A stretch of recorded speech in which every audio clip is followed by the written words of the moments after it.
Aujourd'hui, je vais présenter l'évolution de la prévalence intra-troupeau de la leucose bovine dans les troupeaux laitiers québécois entre 2017 et 2022. Donc, la leucose bovine, c'est une maladie qui se trouve à l'échelle mondiale qui affecte de manière silencieuse le système immunitaire de la vache. Donc, il a conséquences négatives pour la santé et la production générale de la vache. Au Québec, 90% des troupeaux sont positifs, au moins une vache est positive, et entre les troupeaux qui sont positifs, en moyenne, 40% des vaches sont positives.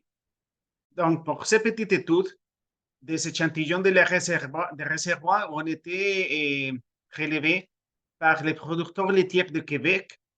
Et après, en 2017 et en 2022, on a fait au Lactanet, le laboratoire de Lactanet a fait la détermination de la quantité d'anticorps contre les leucoses bovines avec les tests de Svanovir en 2017 et avec les tests de Bovichek en 2022.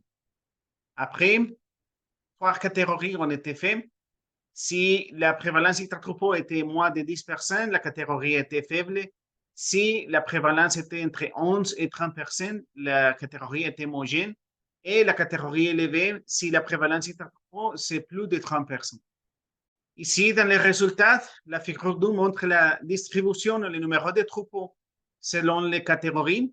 Donc, on peut voir que la catégorie faible en 2017 par rapport à 2022 n'a pas changé. Mais la catégorie homogène a augmenté et la catégorie élevée a diminué.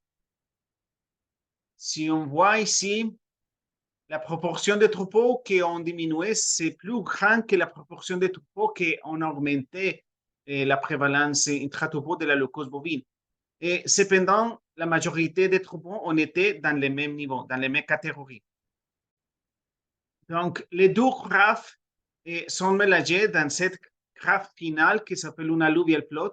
Et on peut voir ici que les bleus sont les troupeaux qui ont été dans les mêmes niveaux, par exemple élevé à élevé, homogène à homogène ou faible à faible, de 2017 à la gauche à 2022 à la droite.